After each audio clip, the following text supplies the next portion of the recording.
Yeah, good afternoon, and thank you very much for the introduction. My name is David, and I'd like to introduce you to our research that we at SCIoI do on the third kind of intelligence, the collective intelligence. And let me first get the clicker. We heard a lot about mice, cockadoos. We heard about everything that was in a lab. We heard about robots, robot hands. We heard about schools, everything very clean. And for us as researchers on collective intelligence, we often don't investigate things that are so clean. So we go where it's really dirty. And I want to take you on a journey to the jungle, where it's really dirty, to the jungle of Mexico. And for that, we first pass a little bridge over the Rio Ixtapangajoya. Then we pass the Cascadas del Azufre. And then we see the Rio Pichucalco.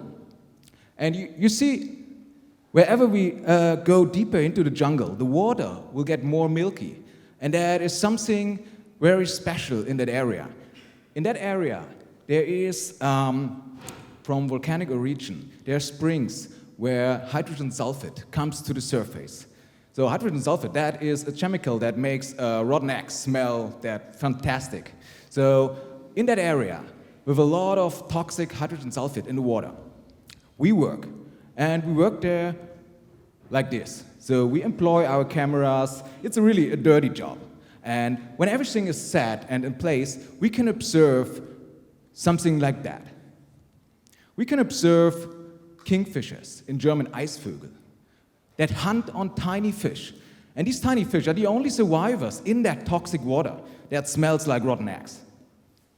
And okay, there are some more crocodiles over there, but the tiny fish are the only survivors. And don't be afraid, I'm with you, and we all have machetes, so nothing to worry about. And imagine, you're a tiny fish, and you have to live in that very toxic environment, and you get attacked by these kingfishers, and there's no space to hide. What are you gonna do? Yeah, you team up with other tiny fish, and you produce patterns like that. Patterns that we know from human football stadiums. Patterns that are known as Mexican waves, that are real Mexican waves, or La Ola waves. And we found out that these waves, produced by millions of tiny fish, really confuse the attacking birds. So look at that poor kingfisher sitting over there. Yeah.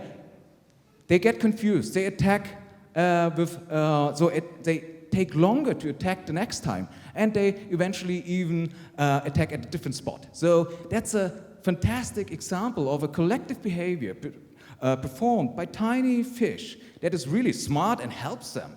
It has a function. It helps them to survive. And it also shows the distinction towards the other two kinds of intelligence that we investigate at SCIoI. The sheer number of partaking individuals, which is exemplified here. So they all dive down to produce these waves, these La Ola waves. And when they are in a swarm, they follow very simple rules to interact with each other. Not as complicated, sophisticated rules that we just heard about social intelligence. They follow very simple rules when they are in a swarm. They are not simple. They're very clever when they're alone, so they can do a lot of fancy, smart, and intelligent stuff when they're alone. But when they're in a group, they follow some rules that are very, very simple. For example, they follow the rule that they have to stay close to each other. They have to move into the same direction, and they have to keep a certain distance. That is all. These three rules are enough to produce kinds of fancy collective behaviors, smart, functional collective behaviors that we can observe. And of course, that works also with humans. And the most prominent example of a collective behavior, a smart, intelligent collective behavior, was maybe the first discovered by Sir Francis Galton. He went out to show that humans in a crowd are very stupid. So he went to a country fair in Plymouth, and he wanted to show how stupid humans are. And he asked the visitors of that county fair to estimate the weight of that ox. So how much is that ox weighing? And then he noted down, from more than 300 visitors, their estimates. And in the end, he calculated the average of everyone's estimates. And that average was almost exactly the budget weight of that ox. So the average from 300 participants that were on their own, really far away from the budget weight, the average was so close that he was so fascinated that he called it the wisdom of the crowd. And in that particular phase, when we want to use these simple rules, here in that case, a simple averaging rule for us humans, in situations like that, we have to follow some more prerequisites. For example, we need diversity in opinions. So everyone has to have the ability to make its own decision how heavy that ox is. We need to have independence. So independence means that we don't get influenced by what our neighbors thought the ox is weighing. And it has to be decentralized. That means I can walk left way around the ox, get my own impression. The others can walk another way around. Some have a larger distance or a shorter distance to estimate how much that ox is. And then we aggregate that through an averaging or through any other kind of simple computation. And in the end, we get a collective outcome. So that works with humans as well. And we, in the cluster here, develop methods to apply that to medical decision making. And these researchers could show that when you ask a group of physicians to estimate whether there will be cancer or not, just based on looking on pictures like that, the group was always better than the best doctor in that group. So the group outperformed the best doctor. And that is something based on the rules that we found out with schools of fish, with flocking birds, simple rules, simple interaction rules, simple aggregation rules.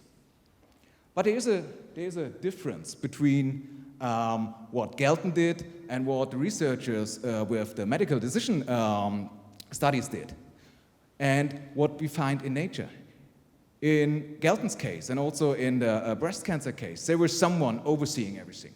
There was someone like Galton who did the calculation in the end. There were some researchers that choose the experts to rate the breast images. In nature, there's no one that oversees everything in a swarm like that. So the collective behavior, the collective intelligence we see in natural occurring collectives is self-organized. It's self-emergent. And that is something that Pavel will explain in more detail. But you might ask, okay, they are now in the jungle, so we're all in the jungle, and what do we do? How do we investigate this collective behavior of the fish now? So here's a small video of me and Carla and Yunus doing our experiments. We can simulate bird attacks on the shoals of fish.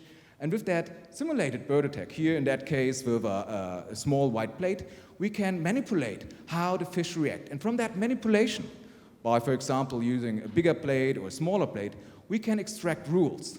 And these rules we can then put into simulations. So we can make math out of the natural observations.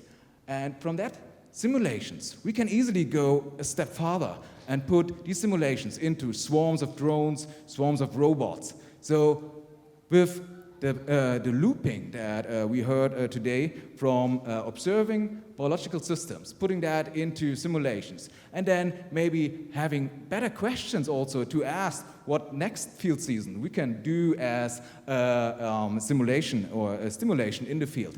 We will get much deeper into our understanding what is collective intelligence. And I think we spend enough time in the jungle, spend enough time with that rotten egg smelling around us. So I will hand over to Paulina. She will stay in Mexico as well, but she will bring you to a much better place for those that don't like rotten eggs. Thank you very much.